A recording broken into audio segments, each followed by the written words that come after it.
Hello students, last lecture में हम लोगों ने सीखा था increase and decrease of demand and I give it a homework कि जिसमें आपको increase and decrease of demand का पूरा लाइक क्वेश्चन है along with the representation of diagram and table of format. आपको इसके साथ साथ क्या ढूंढ के लाना था, कोई भी दो एग्जाम्पल जहाँ पे रूटीन लाइफ में हम लोग देखते हो कि increase and decrease of demand का कॉन्सेप्ट आपको वहाँ पे देखने को मिलता है।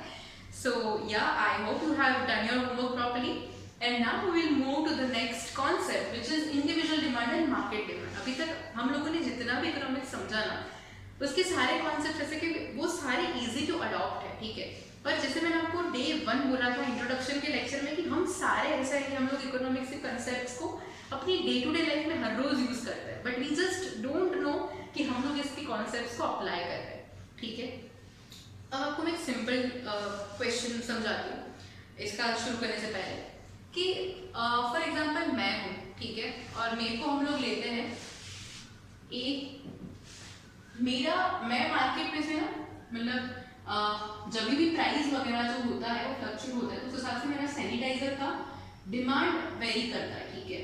पहले मैंने एक सैनिटाइजर डिमांड किया, फिर 2, फिर 3, फिर 4 एंड फिर 5। वैसे ही आप में से कोई है तो वो डिमांड कर रहा है मेरे जैसे, उसने पहले 2 लिए, फिर उसने 3 लिए, फिर 4 लिए, फिर 5 लिए, फिर 6 लिए। और कोई है सी करके बंदा, हमारे में से कोई एक है, वो पहले 3 लेता है, फिर 4 लेता है, फिर 5, फिर 6, फिर 7, based on the fluctuation in price, ठीक है। अब ये इसको मैं बोल सकती हूँ कि हम लोगों का इंडिविजुअल डिमांड है। मैंने अकेली ने ये सब पूरा इंडिविजुअल डिमांड किया, आप लोगों ने कितना, तो ये इंडिविजुअल डिमांड आपका, ये भी आपका इंडिविजुअल डिमांड हो गया। अब हम लोगों का सबका टोटल तो होता है ना, सबका टोटल डिमांड, तो हमारे यहाँ पे 3 + 2 + 1 दैट इज 6, यहाँ पे 9, 12, 15, 18। अब यहाँ पे एक कॉलम लेते हैं अपने लोग, प्राइस का कॉलम लेते हैं, ठीक है। यहाँ पे हम लोग प्राइस का अगर कॉलम लेंगे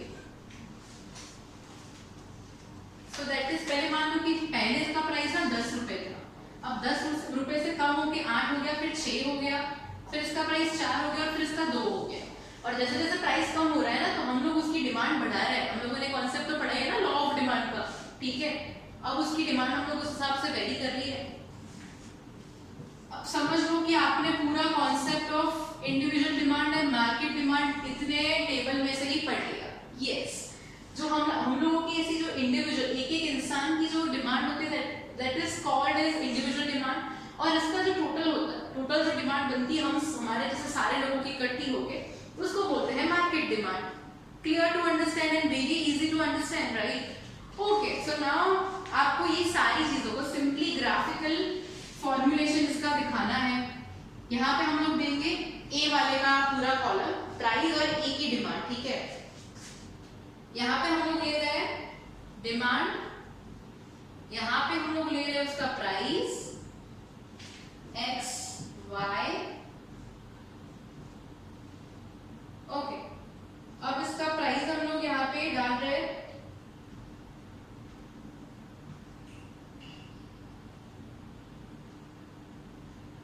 थोड़ा बड़ा करना पड़ेगा इसको,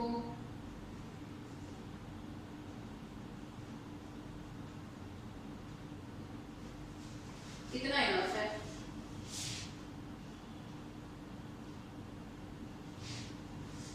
प्राइस को इसको हम लोग लेंगे 1 2 3 4 5 तक एटलीस्ट ले लेते हैं, ठीक है।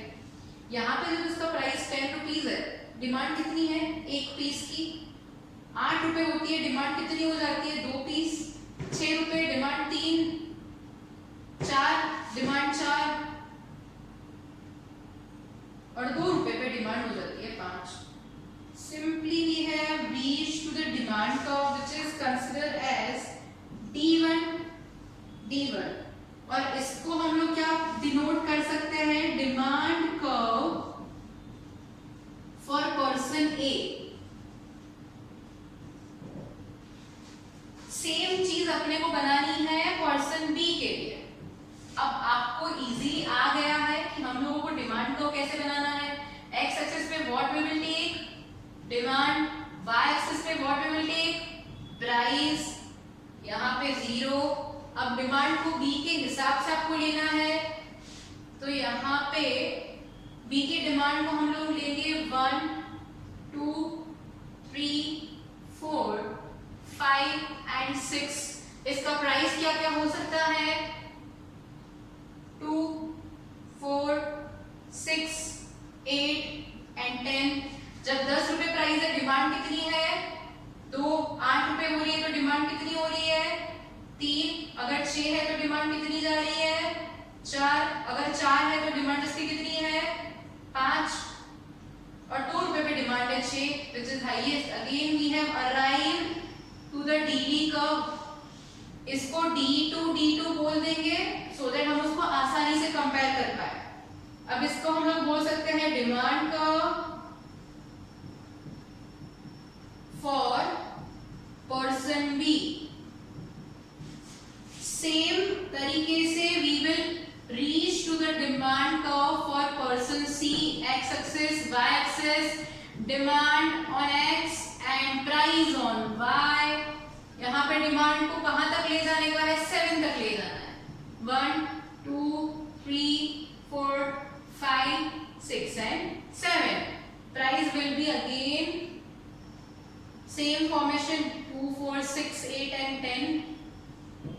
फटाफट से देखते जाओ। Price 10, demand 3, price 10, demand 3, price 8, demand 4, demand 4, price 6, demand 5। आप टेबल में देखते जाओ, मैं पॉइंट नोट कर रही हूँ। प्राइस उसका 4 हो रहा है, डिमांड उसका 6 हो रहा है, price 2, demand 7।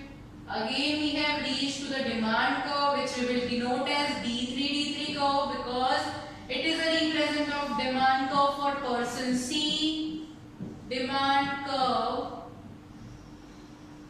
for person C. यहाँ पे हम लोगों ने क्या किया? सेम मेथड से we have reached to the 3 demand curves individual.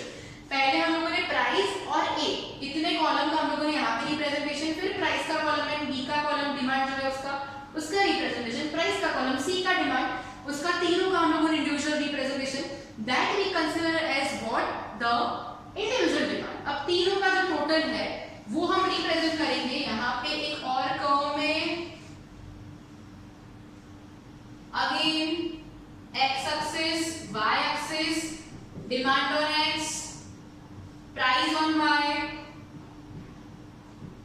Demand को कहां तक? 18 तक ले जाना है, तो आई विल प्रेफर कि हम लोग उसको दो दो के डिफरेंस में इसको डिनोट करें। 2 4 6 8 10 12 14 16 and 18. Price will again be the same representation 2 4 6 8 and 10.